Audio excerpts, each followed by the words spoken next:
buenos días, bienvenidos al día de hoy, viernes 23 de octubre. Continuamos con nuestra materia de física. A continuación les estoy explicando el tema del día de hoy. Para el día de hoy van a necesitar su cuadernillo de física, su libro y su cuaderno Meraki. Cuidados necesarios al hacer uso de la electricidad. Recuerda que, como dijimos al principio de esta secuencia de aprendizaje, también nos hemos propuesto explorar las precauciones que debemos tener al hacer uso de la electricidad. Estos cuidados van en dos direcciones. Por un lado, utilizar eficazmente la electricidad, ya que muchas veces al generarla utilizamos formas de producción que contaminan nuestro planeta. Por eso, cuidar del uso correcto de la electricidad propicia un buen aprovechamiento y evita la sobreproducción, que es una causa importante de contaminación. Por otro lado, hay que observar una serie de medidas de seguridad al manipular la electricidad para evitar accidentes que, en casos extremos, pueden ponernos en riesgo muy graves. Toma en cuenta que el cuerpo humano es capaz de conducir la corriente eléctrica, lo que puede provocar sensación de cosquilleo, quemaduras desde leves hasta severas, generar un paro respiratorio e incluso la muerte. Y es por eso que, si se han fijado, las personas que trabajan en la Comisión Federal de Electricidad utilizan vestimentas adecuadas. ¿Cuáles son sus vestimentas? Son ropa completamente de mezclilla, no contienen fierro o hierro, sus botones son de madera y traen calzado especializado para descargar la electricidad. Si ellos llegan a sufrir un contacto eléctrico, la descarga entrará y saldrá por sus extremidades y esto evitará posibles muertes o afecciones, como lo menciona la lectura. Es por eso que también nosotros en casa tenemos que tener acciones de riesgo al usar electricidad. En la figura A estamos notando que está saturada la conexión de un multicontacto o de un contacto de pared o tener la instalación eléctrica en malas condiciones. Si observan, el contacto pues está al descubierto.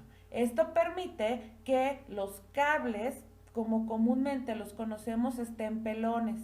Y esto hace que si alguien pasa por ahí y toca, puede llegar a tener una descarga eléctrica. También el uso excesivo de estos contactos provoca también que tengamos un mal uso. No podemos estar cargando con millones de contactos un solo. Para esto es necesario tener más contactos en otras áreas para evitar esta situación. La imagen B nos dice que tocar los cables con las manos mojadas o no usar el equipo de protección adecuado también puede causarnos una grave lesión. Generalmente en las películas, no sé si han observado que las personas llegan a tener graves lesiones de electricidad por suelo mojado o también por albercas con contactos, etc. El agua es un conductor de electricidad, pero este conductor de electricidad provoca graves lesiones. Lo ideal es que cuando manipules electricidad tus manos estén completamente secas para evitar quemaduras o pérdida de la vida. Es por eso también que mi recomendación es que cuando ustedes necesiten hacer algún ajuste eléctrico, primeramente bajen la pastilla general de electricidad de su casa y ahora sí realicen las actividades que tengan que hacer. En caso contrario, también pueden llamar a un especialista, una persona especializada en el uso de la electricidad. Diferencia entre el fenómeno eléctrico y el magnético.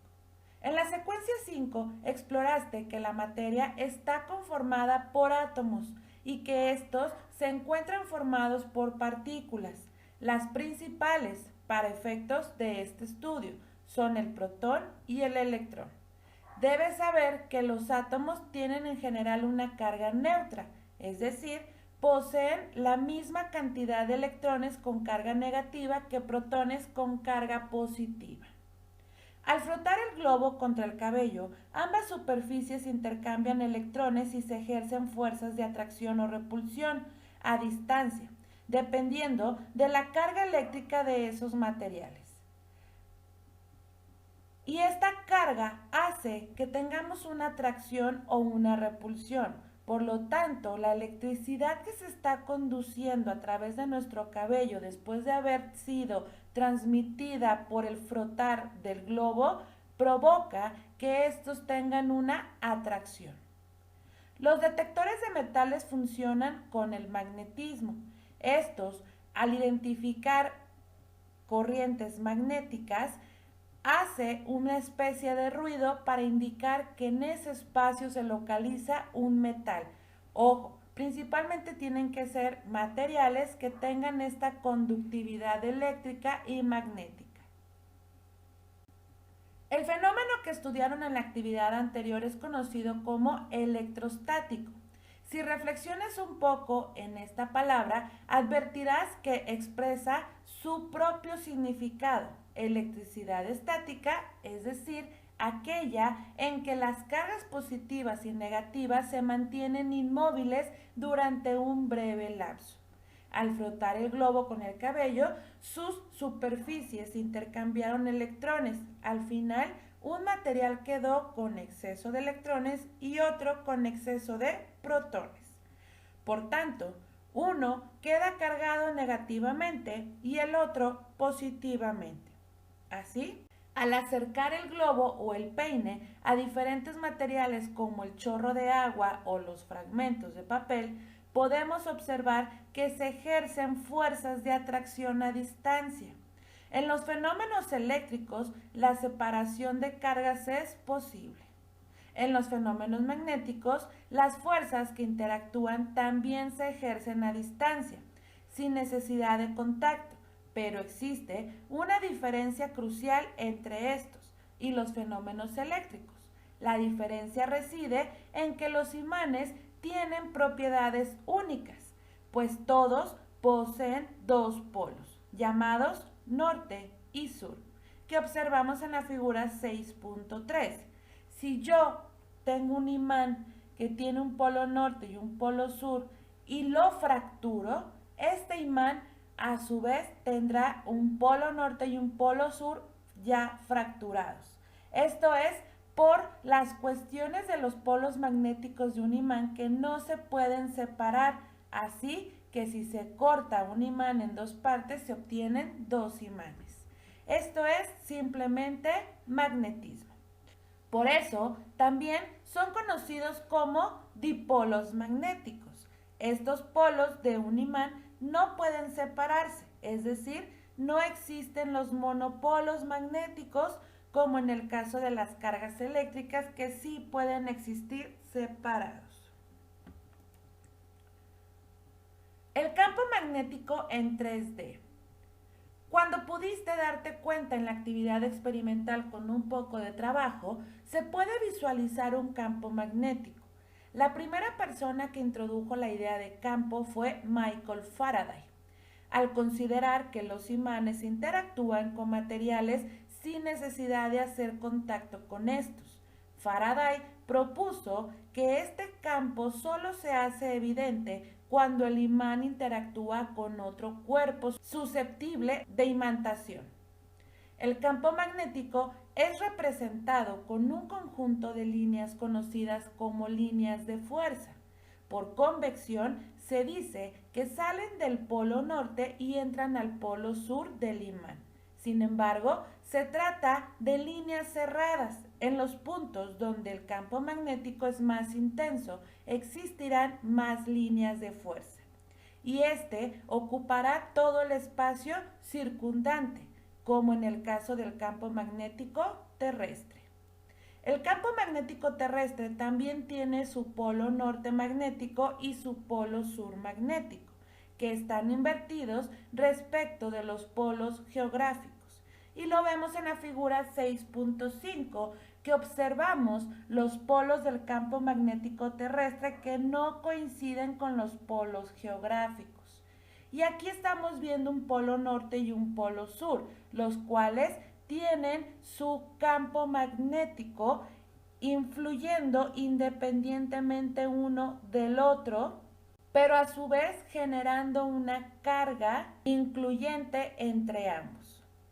Utilizando una brújula, tú lo puedes percibir a lo largo y ancho del planeta, cerca de su superficie o lejos de ella, esto es en 3D. Y la brújula siempre se va a dirigir hacia el norte. Esto es debido a los campos magnéticos que me están dirigiendo al norte de nuestro planeta. Bien chicos, ahora es momento entonces que saquen por favor su cuaderno Meraki. Recuerden que debe de tener margen, nombre, saludo Meraki y fecha. El título es Magnetismo. El objetivo, definir qué y cómo se comporta el magnetismo. La actividad es la número 12. Acabamos de realizar la lectura a las páginas de la 68 a la 73.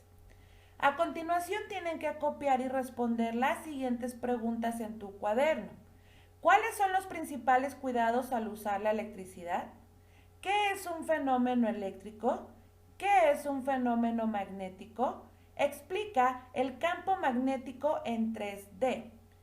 Después tienes que realizar las páginas 36 y 37 de tu cuadernillo. Por último, tienes que enviar tus evidencias. Recuerda que debes de tomar fotografías de muy buena calidad a tu cuaderno Meraki de la actividad 12 y a tu cuadernillo de las páginas 36 y 37. Abrir un documento de Word, insertar las fotografías y ponerlas de muy buen tamaño. Guardarlo en formato PDF con tu nombre completo, subirlo a la plataforma Luso o Educap en el espacio de la actividad 12, física. Bueno chicos, es todo por el día de hoy. Nos vemos en la siguiente clase. ¡Hasta luego!